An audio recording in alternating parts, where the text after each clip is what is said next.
नमस्कार, आप देख रहे हैं ज्ञानशाला न्यूज अपडेट। एक नजर इस सप्ताह की प्रमुख सुर्खियों पर। उर्वरक संयंत्रों और तेल रिफाइनरियों के लिए हरित हाइड्रोजन का उपयोग अनिवार्य करने का प्रस्ताव विचाराधीन। रीयूनियन द्वीप पर हिंद महासागर नौसेना संगोष्ठी के 7वें संस्करण का आयोजन। फ्रांसीसी नौसेना ने की मेजबानी।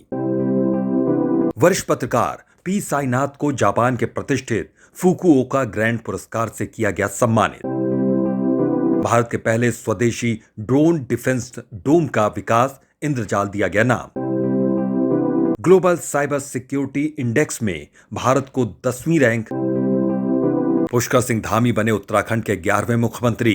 राज्यपाल बेबी रानी मौर्य ने करवाया शपथ ग्रहण। अब खबरें विस्तार से। केंद्रीय वाणिज्य मंत्रालय द्वारा फ्रेट स्मार्ट सिटीज हेतु एक योजना प्रस्तुत की गई है। इस योजना का उद्देश्य शहरी माल ढुलाई की दक्षता में सुधार लाना और लॉजिस्टिक की लागत कम करने के उपाय करना है। फ्रेट स्मार्ट सिटीज योजना के तहत शहर स्तर पर लॉजिस्टिक समितियों का गठन किया जाएगा। इन समितियों में संबंधित सरकारी विभाग और राज्य और स्थानीय स्तर की एजेंसियां शामिल होंगी। इसमें निजी क्षेत्र के लॉजिस्टिक्स सेवा प्रदाता और लॉजिस्टिक्स सेवाओं के उपयोगकर्ता भी शामिल होंगे। ये समितियां स्थानीय स्तर पर प्रदर्शन सुधारने के लिए योजनाएं तैयार करेंगी। योजना के अंतर्गत पहले चरण में 10 शहरों को कवर किया जाएगा। अगले चरण में इसे 75 शहरों तक विस्तारित किया जाएगा। इसके बाद इस योजना में देश के बचे हुए सभी राज्यों की राजधानियों और 10 लाख से अधिक आबादी वाले शहरों को शामिल किया जाएगा। शहरों की चुनी जाने वाली सूची को राज्य सरकारों के परामर्श से अंतिम रूप दिया जाएगा।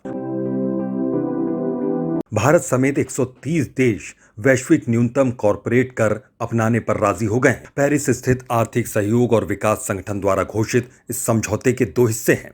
पहला, बाजार क्षेत्र को लाभ में अतिरिक्त हिस्सेदारी का फिर से आवंटन करना। इसके तहत शीर्ष वैश्विक कंपनियों के मुनाफे का लाभ उन देशों को पहुंचाने की बात है जहां वो ऑनलाइन व्यापार तो करते हैं, लेकिन उनकी कोई भौतिक उपस्थिति नहीं होती। दूसरा, सभी देशों को परस्पर एक दूसरे के खिलाफ करों में कटौती करने से बचने हेतु वैश्विक न्यूनतम कॉर्पोरेट टैक्स दर को 15% रखने के लिए प्रतिबद्ध किया गया है। यदि कंपनियां टैक्स हेवन देशों में अपने प्रॉफिट को शिफ्ट करके कम दरों का भुगतान करती हैं, तो उनकी घरेलू सरकारें करों को न्यूनतम कॉर्पोरेट टैक्स के बराबर लाने के लिए अतिरिक्त कर लगा सकती हैं, ताकि टैक्स हेवन देशों में प्रॉफिट शिफ्ट करके टैक्स बचाने की कंपनियों की नीति को निष्प्रभावी किया जा सके और घरेलू सरकारों की राजस्व में होने वाली हानि को रोका जा सके। उल्लेखनीय है कि वैश्वीकृत और डिजिटलाइज्ड विश्व अर्थव्यवस्था के कारण कंपनियां जो परिचालन एक देश में करती हैं, अपने जटिल नेटवर्क का उपयोग कर लाभ दूसरे देश में, जहां कर की दर मामूली होती है, दिखा देती हैं। बताते चले कि टैक्स की दर कम रखने वाले ऐसे ही देशों को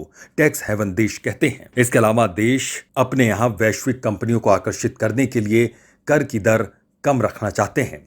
इसके बाद देशों के बीच कॉरपोरेट कर की दरों को कम करने के लिए विभिन्न देशों के बीच प्रतिस्पर्धा शुरू हो जाती है। डिजिटलाइज्ड विश्व अर्थव्यवस्था के कारण ऐसी वैश्विक कंपनियां तेजी से बढ़ी हैं जो परिचालन किसी और देश में करती हैं और टैक्स हेडक्वार्टर किसी और देश में होता है। जैसे गूगल भारत में बिजनेस कर रही है, लेकिन इसका टैक्स हेडक्वार्टर भारत में नहीं है। इस बात का लाभ उठाकर इस तरह वो भारत में बहुत से कर देने से बच जाती है। इससे भारत के राजस्व को भारी नुकसान पहुंचता है। यदि यह समझौता होता है तो न केवल कर परिहार में कमी आएगी, बल्कि कॉरपोरेट कर की दरों को कम करने के लिए विभिन्न देशों के बीच प्रतिस्पर्धा में भी कमी आएगी। चूंकि भारत की प्रभावी कर दर वैश्विक न्यूनतम कर दर से अधिक है, इसलिए यह भारत में कारोबार करने वाली कंपनियों को प्रभावित नहीं करेगी। भारत जैसे देश जहां टैक्स की दर ज्यादा है, इससे लाभान्वित होंगे। वैश्विक न्यूनतम दर ऐसी कंपनी को प्रभावित करेगी जो निम्न वैश्विक कर लागत हासिल करने के लिए निम्न टैक्स वाले देशों का उपयोग करती है। मुनाफा आवंटन में हिस्सेदारी और कर नियम समेत अभी कई तकनीकी पहलुओं पर काम किया जाना बाकी है। इसलिए 2023 के पहले समझौते के प्रभावी होने की संभावना बहुत कम है। केंद्रीय सरकार जीवाश्म ईंधन पर देश की निर्भरता को कम करने के लिए उर्वरक संयंत्रों और तेल रिफाइनरियों के लिए हरित हाइड्रोजन का उपयोग अनिवार्य करने के प्रस्ताव पर विचार कर रही है। भारत की 6.7 मिलियन टन की वार्षिक हाइड्रोजन खपत का लगभग 54% या 3.6 मिलियन टन पेट्रोलियम शोधन में और शेष उर्वरक उत्पादन में उपयोग किया जाता है। हालांकि यह ग्रे हाइड्रोजन है जो प्राकृतिक गैस या नेफ्था जैसे जीवाश्म ईंधन से उत्पन्न होता है। वर्तमान में इलेक्ट्रोलिसिस द्वारा उत्पादित ग्रीन हाइड्रोजन की वर्तमान लागत लगभग 350 रुपए प्रति किलोग्राम अनुमानित है। इसे 2029-30 तक 160 रुपए प्रति किलोग्राम करने की योजना है। सरकार इलेक्ट्रोलाइजर के निर्माण के लिए उत्पादन लिंक्ड प्रोत्साहन योजना का विस्तार करना चाहती है। इलेक्ट्रोलाइजर ग्रीन हाइड्रोजन के उत्पादन के लिए जरूरी होता है। जब हाइड्रोजन का उत्पादन नवीकरणीय या अक्षय ऊर्जा का उपयोग करके विद्युत अपघटन द्वारा किया जाए तो इसी उत्पादित हाइड्रोजन को हरित हाइड्रोजन कहा जाता है। इसमें कार्बन फुटप्रिंट नहीं होता है। वर्तमान में प्रचलित हाइड्रोजन का उत्पादन जीवाश्म ईंधनों से किया जाता है, जिसे ग्रे हाइड्रोजन कहा जाता है। उल्लेखनीय है कि 2021 के बजट भाषण के दौरान वित्त मंत्री निर्मला सीतारमण ने अक्षय स्रोतों के हाइड्रोजन का उत्पादन करने के लिए हाइड्रोजन ऊर्जा मिशन शुरू करने की घोषणा की थी। एक स्टडी के अनुसार ब्लैक कार्बन का मानव स्वास्थ्य पर गंभीर प्रतिकूल प्रभाव पड़ता है और इसी वजह से अकाल मृत्यु हो सकती है। स्टडी में स्पष्ट किया गया है कि इंडो गंगा मैदान में ब्लैक कार्बन का क्षेत्रीय जलवायु और मानव स्वास्थ्य पर गंभीर प्रभाव की चर्चा होती रही है, लेकिन ब्लैक कार्बन एयरोसोल एक्सपोजर का मृत्यु दर के संदर्भ में स्वास्थ्य प्रभावों का मूल्यांकन भारत में कभी नहीं किया गया है। इस अध्ययन से सरकार और नीति निर्माताओं को बदलती जलवायु, वायु प्रदूषण, स्वास्थ्य के गठजोड़ से संबंधित संकट को कम करने के लिए बेहतर योजना बनाने में मदद मिलेगी। गौरतलब है कि जीवाश्म एवं अन्य जैव ईंधनों के अपूर्ण दहन तथा ऑटोमोबाइल तथा कोयला आधारित ऊर्जा संयंत्रों आदि से निकलने वाले पार्टिकुलेट मैटर को ब्लैक कार्बन कहा जाता है। ब्लैक कार्बन एक अल्पकालिक प्रदूषक है तथा कार्बन डाइऑक्साइड के बाद पृथ्वी को गर्म करने में दूसरा सबसे बड़ा योगदान करता है। बताते चलें कि समताप मंडल में 18 किलोमीटर की ऊंचाई तक इन कणों के उपस्थित होने के साक्ष्य मौजूद हैं, जो ओजोन परत को नुकसान पहुंचाने वाली अन्य रासायनिक प्रतिक्रियाओं के लिए एक बेहतर स्थिति प्रदान करते हैं। फ्रांसीसी नौसेना की मेजबानी में रीयूनियन द्वीप पर हिंद महासागर नौसेना संगोष्ठी के 7वें संस्करण का आयोजन किया गया। हिंद महासागर नौसेना संगोष्ठी का आयोजन प्रत्येक 2 वर्ष पर किया जाता है। हिंद महासागर में समुद्री सहयोग को बढ़ाने, आपदाओं के विरुद्ध एक प्रभावी प्रतिक्रिया तंत्र का विकास करने व क्षेत्रीय सुरक्षा को बढ़ावा देने के लिए हिंद महासागर क्षेत्र के तटीय राज्यों की नौसेनाओं को एक साथ लाने के लिए इस पहल की शुरुआत 2008 में की गई थी। हिंद महासागर नौसेना संगोष्ठी में कुल 24 सदस्य राष्ट्र शामिल हैं, जो हिंद महासागर क्षेत्र की सीमा पर मौजूद हैं तथा 8 पर्यवेक्षक देश शामिल हैं। इन 24 राष्ट्रों को भौगोलिक क्षेत्रों के आधार पर 4 उप क्षेत्रों में बांटा गया है। इन देशों में Bangladesh, Bharat, Pakistan, United Kingdom, Iran, Oman, Saudi Arabia, संयुक्त अरब अमीरात, फ्रांस, केन्या, मॉरिशस, दक्षिण अफ्रीका, ऑस्ट्रेलिया, सिंगापुर और थाईलैंड महत्वपूर्ण है। संयुक्त राष्ट्र की विशेष एजेंसी अंतर्राष्ट्रीय दूरसंचार संघ यानी कि इंटरनेशनल टेलीकम्युनिकेशन यूनियन द्वारा ग्लोबल साइबर सिक्योरिटी इंडेक्स अर्थात वैश्विक साइबर सुरक्षा सूचकांक 2020 जारी किया गया है।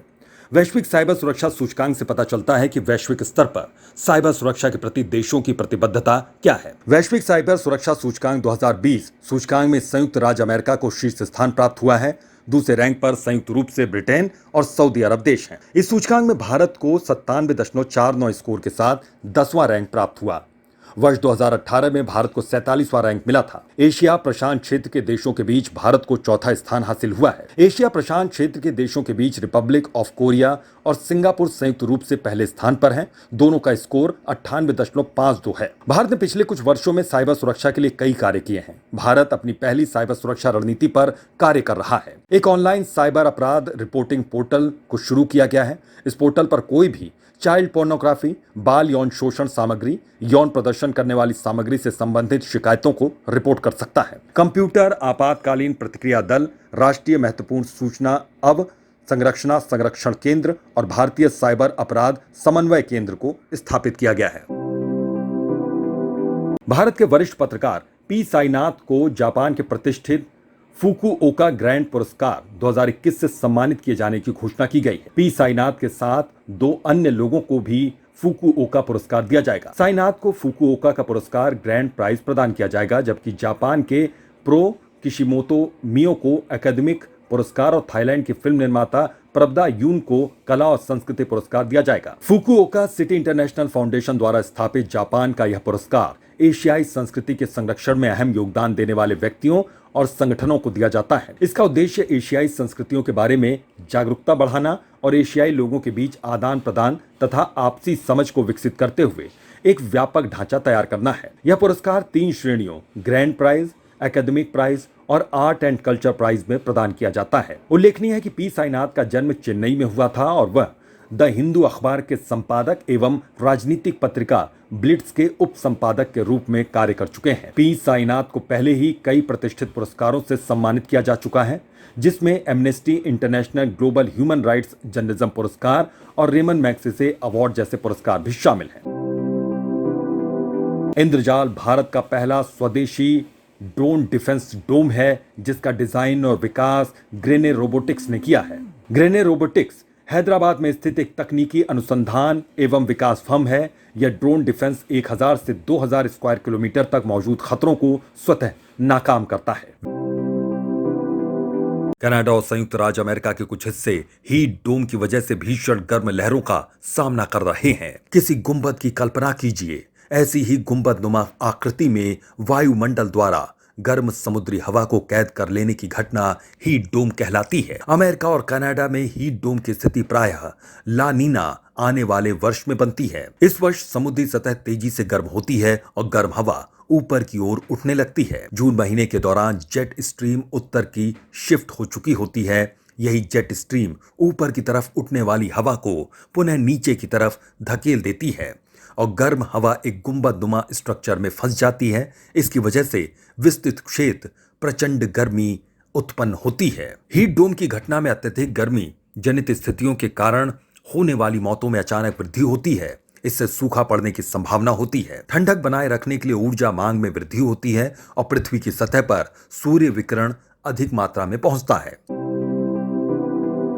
केंद्र सरकार की 3 पहलों यानी कि स्मार्ट सिटीज मिशन, अटल नवीकरण और शहरी परिवर्तन मिशन अर्थात अमरूत और प्रधानमंत्री आवास योजना शहरी के 6 साल पूरा होने के उपलक्ष्य में केंद्रीय आवास एवं शहरी कार्य मंत्रालय द्वारा भारतीय स्मार्ट सिटी पुरस्कार 2020 की सूची जारी की गई है। उत्तर प्रदेश सभी राज्यों में शीर्ष पर रहा और इसने राज्यों की कैटेगरी में पुरस्कार जीता। मध्य प्रदेश और तमिलनाडु का क्रमशः दूसरा और तीसरा स्थान रहा। इंदौर और सूरत ने इस साल अपने समग्र विकास के लिए संयुक्त रूप से शहरी पुरस्कार जीता है। वहीं अहमदाबाद के लिए स्मार्ट सिटीज लीडरशिप अवार्ड प्रदान किया गया और केंद्र शासित प्रदेशों में चंडीगढ़ के लिए पुरस्कार दिया गया, जबकि इंदौर को इनोवेटिव आइडिया अवार्ड हासिल हुआ। उल्लेखनीय है कि केंद्र प्रायोजित योजना के रूप में स्मार्ट सिटी मिशन की शुरुआत वर्ष 2015 में की गई थी। इसका उद्देश्य सामाजिक अवसंरचना, भौतिक अवसंरचना, संस्थागत अवसंरचना, आर्थिक अवसंरचना और तकनीकी अवसंरचना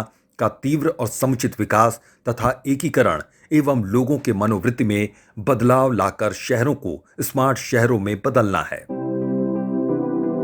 तीरथ सिंह रावत के मुख्यमंत्री पद से इस्तीफा देने के बाद पुष्कर सिंह धामी ने उत्तराखंड के 11वें मुख्यमंत्री के रूप में 4 जुलाई को शपथ ली। 45 वर्षीय धामी राज्य के सबसे कम उम्र के सीएम बन गए हैं। राज्यपाल बेबी रानी मौर्य ने उन्हें शपथ ग्रहण करवाया। पुष्कर सिंह धामी का जन्म पिथौरागढ़ के टुंडी गांव में हुआ था।